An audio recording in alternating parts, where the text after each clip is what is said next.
Hello, everybody. Richard C. Wilson here, Family Office Club. This is our $100 million Rainmaker series, 17-module mini-series on advanced capital raising strategies and secrets. We're now on module number 3 out of 17.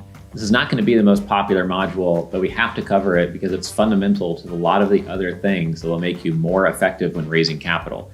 If you haven't watched module number 1 and 2 and the introduction module yet, I would encourage you to go watch that. This is going to make a lot more sense if you've watched those. Since you probably already have watched those in this series, you'll know that you are much more effective if things are dialed into the exact needs, frustrations, headaches, and excitement and knowledge and vocab of a specific investor demographic, right? We know that your language will convert them if it hits them between the eyes with where they are in the 3 trust curves of understanding and trusting your industry, you as a team and leader, and then the opportunity itself. And so the branding you use is really critical. Obviously, there are people who have raised $1 billion and they don't use anything we talk about in these 17 modules. If you have an amazing referral base, if you are a partner at Goldman Sachs for 25 years and then roll out your own shop, etc., then you may not need any of these strategies, right? But if you're watching this, it's because you want to get another 1% edge, another 2% edge. And a lot of these things, once you understand them and do them, they sweat for you for the rest of your career. This is a module that provides you with specialized knowledge that most people raising capital do not have. And this stacked on top of 3 to 5 other ideas will give you an unfair advantage in the marketplace. So branding is something, lots of times people want to say, oh, let me move on to the next module. We already have our brand. We chose our Greek god, or it's Wilson Capital or ABC Capital, because ABC stands for this, this, and this, even though nobody ever asked what they stand for. So we just have a meaningless name. And that's the core of the issue. A lot of people in the investment industry have completely meaningless names. A lot of people use a Greek god and nobody really knows the story behind the Greek god. Nobody really asks. And so it's not very often, unless you put a lot of effort into explaining why you chose that name, and that might just kind of distract from your core messaging, right? You don't want it to distract. You want it to be sweating for you every time you interact with somebody. They know exactly what you do. A great example of this was a couple of Eagle Scouts. I'm an Eagle Scout by chance myself, I found, that had a really cool strategy in a really crowded niche, which is the multifamily niche, apartment buildings. And I know 800 different syndicators in the apartment building space. We've written a book on the space. We've had hundreds of them per year at our events probably. And what they were doing is buying really, really ugly motels that nobody wants and converting them into multifamily apartment studios. And the name of their platform was Iron Toro Capital. And when you hear Iron Toro Capital, you have no clue what they do, right? You don't know if they invest in commodities or biotech, or if they're a long-short hedge fund, or if they're buying ugly motels. So we took a very simple step of converting their brand into Motel to Apartment Conversions LLC. And when you read the name, you know what they do. If you meet them at a coffee meeting for 10 minutes or meet them at a conference and they email you the next week, just by their domain name and their logo, you know exactly what they do. That's really helpful, right, to anybody who's interacting with them. So there's 4 different levels of having a brand. Level 1 is your brand is so bad it repels people and they run away from you. If your brand literally does not have a logo, or it's clip art, or it's a purple slanted font in PowerPoint, go wake yourself up to modern times and get that taken care of. You know, it just makes it look like you don't take your own business seriously and it's driving people away. That's not most of you though. Most of you have a decent looking brand. It's maybe just not dialed into your investor demographic, to your strengths, to why people invest with you. And that would be a level 2 brand. It just sits there on the shelf, doesn't help you, doesn't hurt you. It just sits there doing nothing. You could raise $1 billion with that brand. People have done it. There are many big investment companies where nobody knows what the meaning is behind that company. And that's fine. Level 3 though, is that it gives the investor a hint of what you do as a team or what the benefits are of investing with you. This would be something that has some slight benefit to either the investor demographic or why people end up pulling the trigger to give you capital. And a level 4 brand is that it's compelling in itself and it tells someone either exactly what you do or what you do and where you do it, or what you do and why they should invest with you. And an example of that is motel to apartment conversions, because you know exactly what they do, and people who know the apartment building multifamily space may find that pretty interesting to learn more about right on the surface level. You also want the brand to look institutional quality. You want it to look polished and professional.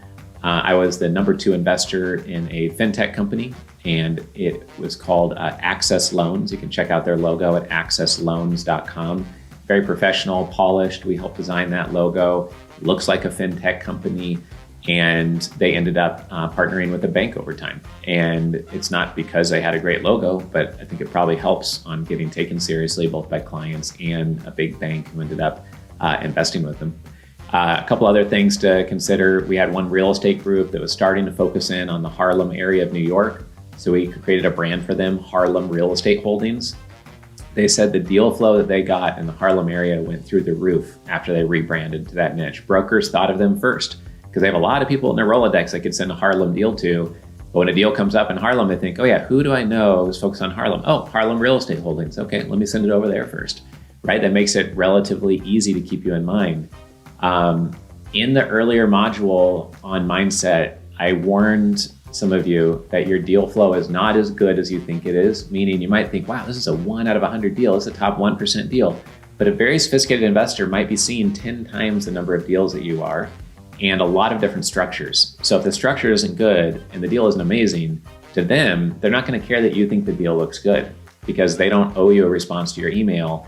And this is where having a really good brand name can attract both the investor and better deal flow, and it becomes a virtuous circle, and it raises everything. It raises tides for you. And so by having something like Medical Clinic Capital, and people know that you invest in multi-location profitable medical practices as one of our 2 major platforms, then people know maybe to keep us in mind and send us medical clinic or medical practice deal flow first. And if we get to see those deals more often than others, we'll get better deal flow than others. But also when we pitch a doctor or a family office on Medical Clinic Capital, they get an idea about what we do just by the name. And Clinic Capital is an alliteration. And so we like that part about it. It's nice and clean and tight.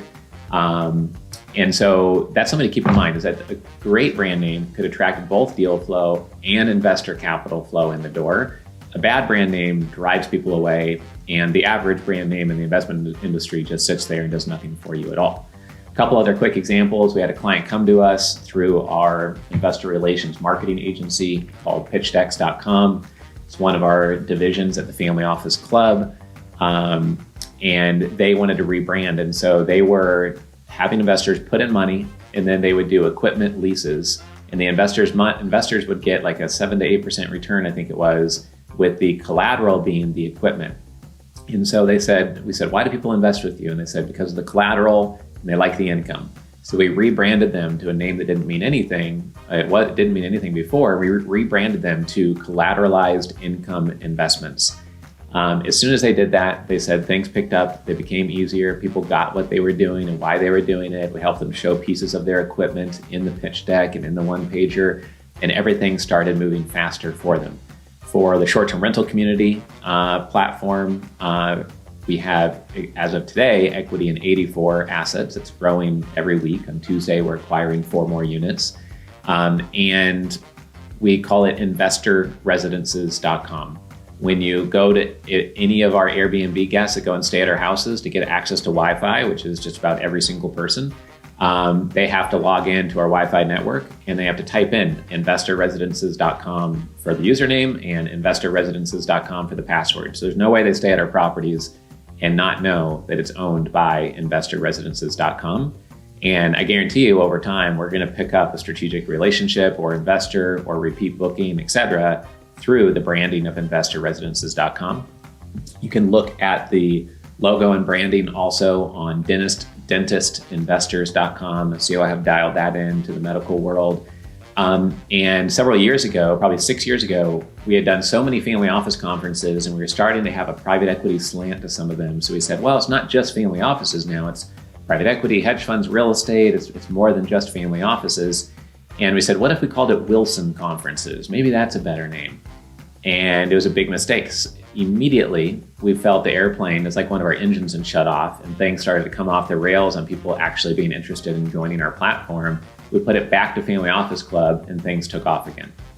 So People want to be part of a family office club. They don't care at all about Wilson conferences. The only people who care about a brand that has your last name on it are people who are so far up that trust curve in you that they would invest no matter what you called your business. You're not trying to customize your brand to attract people that already like you and do business with you. You're trying to customize your brands, and you reach out to a complete stranger who's very busy. They say, oh, that's just for me. Oh, that's interesting. That's related to what I know really well. Or that's related to a niche that I've always been interested in getting access to, or that sounds unique and valuable. So this was module number 3 on branding. How we've learned this was a few different ways. I run the Family Office Club. I've been running this investor club for 16 years. We've hosted 190 live events as of right now. We host 15 live events per year, and every quarter we host a big investor summit. This has 400 to 1,400 people at every investor summit, 70 to 130 speakers on stage. And then every year, I'm hosting a dozen workshops. And these workshops are on capital raising best practices, how to structure deals, how to prepare for due diligence on a deal, how to work with private investors more effectively, investor influence and persuasion. And each workshop is 5.5 hours long. And we have 10 different topics that we do 5.5-hour workshops on. So between running Family Office Club, which you can learn more about if you'd like to join us and come to some of those live events, you can go to familyoffices.com. But also through pitchdex.com, we've created over 1,000 marketing assets for people who are raising capital. And we've done this for over 200 clients. And so we have learned through our own capital raises, through clients, through speakers on stage, well over 1,000 speakers on stage every couple of years, honestly, what works when raising capital, what doesn't work. And the people who are struggling do a lot of things in common. And the people who raise a lot of money every year do a lot of things in common, but they're not the same things. And so we try to identify those golden threads and share them with you through our workshops, through our books, through our YouTube channel, through the 17 module mini-series. So I hope you enjoyed module number 3 here on branding. And our next module, number 4, is going to be on designing and scripting out your compelling one-liner for your investment offering and your company. So this is Richard Wilson, and thank you for joining us in this mini-series, and I'll see you on module number 4.